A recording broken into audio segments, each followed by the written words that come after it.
Assalamualaikum warahmatullahi wabarakatuh. Halo Sobat Kian Santang, apa kabar untuk kalian semua dimanapun kalian berada? Kembali lagi bersama saya di channel kesayangan kalian yang pastinya akan kembali membahas alur cerita kembalinya Raden Kian Santang untuk episode selanjutnya. Namun sebelum lanjut ke pembahasan alur ceritanya, sekedar untuk menyambung tali silaturahmi kita semua, saya ingin menanyakan sobat semua berasal dari mana? Silahkan dijawab di kolom komentar. Di episode terbaru kali ini pastinya semakin seru, menegangkan, dan menarik untuk kita saksikan. Di mana episode kali ini diawali di Istana Pajajaran.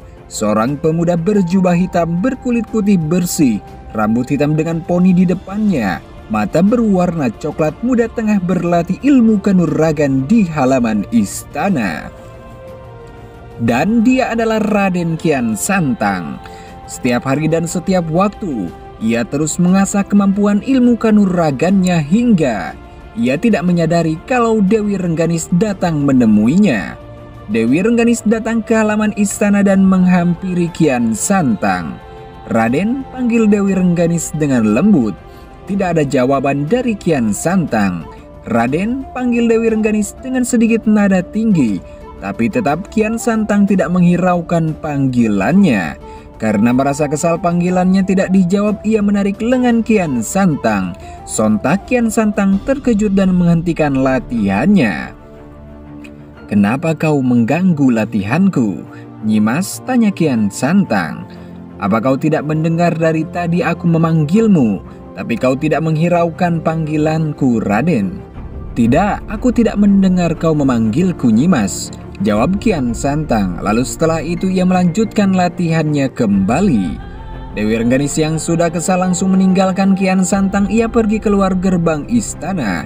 Kian Santang yang melihat Dewi Rengganis keluar dari gerbang istana langsung menyelesaikan latihannya, lalu menyusul Dewi Rengganis. Dewi Rengganis tidak menyadari kalau Kian Santang menyusulnya dan sudah berada di sampingnya. "Aku tidak mengerti kenapa Raden tidak pernah mengerti diriku sama sekali. Padahal hari ini ia sudah berjanji kalau ia akan mengantarkanku pulang ke Istana Janggala." Kian Santang pun akhirnya mencela. "Aku tidak lupa akan hal itu, Nyimas," jawab Kian Santang. Dewi Rengganis terkejut saat melihat Kian Santang yang sudah berada di sampingnya. "Raden, kenapa kau menyusulku?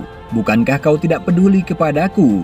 "Ya, aku memang tidak peduli kepadamu, tapi kalau tentang keselamatanmu, aku tidak akan meninggalkanmu, apalagi kau pergi sendirian pulang ke Istana Janggala. Jadi, kau tidak lupa kalau hari ini kau akan mengantarku pulang ke Istana Janggala, Raden?" "Tentu saja tidak, aku masih ingat dengan janjiku." Dewi Rengganis tersenyum manis saat tahu kalau Kian Santang tidak lupa dengan janjinya dan akan mengantarkannya pulang ke Istana Janggala. Dewi Rengganis pun berkata dalam hatinya, di balik sifat dinginnya ternyata terselip hati yang tulus dan penuh pengertian. Kemudian di tempat lain di sidang Istana Pajajaran, Prabu Siliwangi mengadakan rapat mendadak dengan para punggawanya karena ia mendapatkan laporan buruk dari Maung Bodas. "Katakan, saudaraku Maung Bodas, apa laporan buruk yang kau dapatkan?" "Maaf Gusti Prabu, hamba mendapat laporan dari rakyat kalau anak-anak mereka direbut paksa dari mereka dan dijadikan budak oleh orang yang tidak dikenal, Jagat Dewa Batara. Saudaraku Maung Bodas, selidiki masalah ini dan cari tahu siapa dalang dibalik perbudakan yang terjadi di istanaku." "Baik Gusti Prabu," jawab Maung Bodas. Ia keluar dari sidang istana dan langsung menyelidiki masalah perbudakan yang terjadi. Di tempat lain, perjalanan Kian Santang dan Dewi Rengganis terhenti sejenak karena mereka merasakan sesuatu yang buruk. "Raden, aku merasakan ada seorang sedang menghampiri kita." "Aku juga merasakan hal yang sama, Nyimas." "Raden, aku takut," ucap Dewi Rengganis. Ia menggenggam jemari jari Kian Santang. "Tenanglah, ada aku di sini, kau tidak perlu merasa takut." Secara tiba-tiba mereka mendapat penyerangan dari sekelompok orang misterius. "Hei kalian, ikut kami, jika tidak maka terpaksa kami melukai kalian," teriak ketua kelompok. Ia menodongkan pedang ke arah Kian Santang dan Dewi Rengganis. Kian Santang berdiri di depan Nyi Dewi Rengganis dan melindunginya.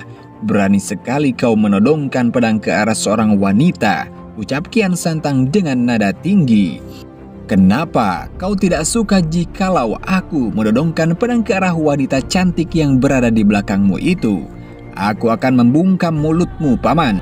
Kian Santang yang tersulut emosi mengeluarkan pedang julepikarnya, tapi tiba-tiba, "Raden!" teriak Dewi Rengganis. Salah satu anggota kelompok penyerangan menyekap Dewi Rengganis secara diam-diam dari belakang. Mulut Dewi Rengganis diikat kain hingga ia tidak bisa berbicara. Ketua kelompok tadi langsung menyilangkan lengannya di leher Kian Santang. "Menyerahlah, jika tidak maka wanita yang bersamamu itu akan tewas terbunuh di depan matamu." Kian Santang tidak mempunyai pilihan lain selain menyerah. Sekelompok penyerang tadi membawa Kian Santang dan Dewi Rengganis ke sebuah goa. Sesampainya di goa, alangkah terkejutnya Kian Santang saat melihat banyak anak-anak yang sedang disekap di dalam goa itu. Kian Santang dan Dewi Rengganis didorong begitu saja hingga terjatuh. Mereka tidak dapat memberontak karena kedua tangan mereka diikat tali dan mulut mereka ditutup kain. "Sebentar lagi kalian akan menjadi budakku dan kalian semua akan bekerja untukku," tawa sang ketua. Ia keluar dari gua itu lalu menutup pintu gua dengan bebatuan besar. Kian Santang dan Dewi Rengganis merasa sangat terkejut karena tidak hanya mereka yang disekap, namun juga banyak anak-anak yang tidak berdosa ikut disekap oleh perampok tersebut.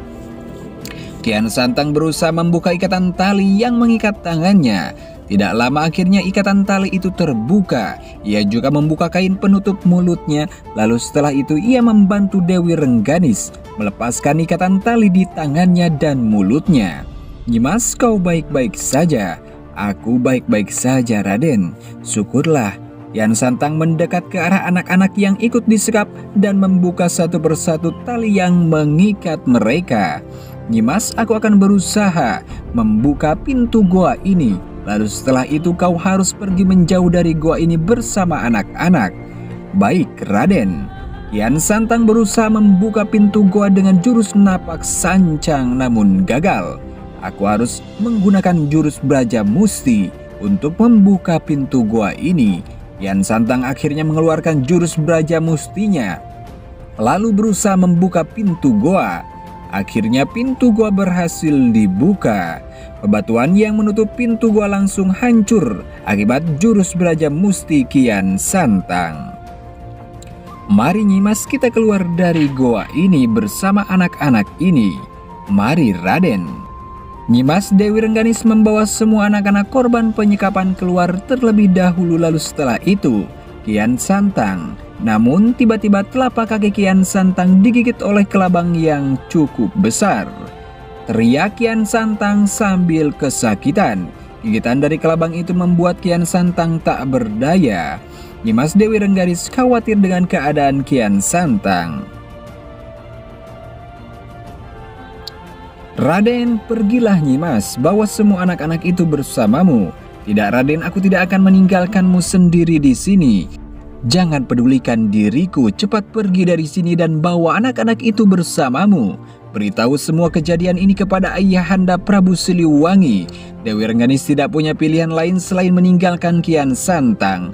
Ia membawa semua anak-anak korban penyekapan pergi menjauh dari goa. Sedangkan Kian Santang masih berada di dalam goa. Ia tidak mampu bangkit karena gigitan kelabang yang membuatnya tak berdaya. Darah terus mengalir dari kaki Kian Santang. Bagaimana kelanjutan ceritanya kita saksikan di episode selanjutnya. Sekian, terima kasih untuk kalian semua yang sudah menyaksikan video ini. Mohon maaf bila banyak kesalahan. Wassalamualaikum warahmatullahi wabarakatuh. Sampurasun karuhun.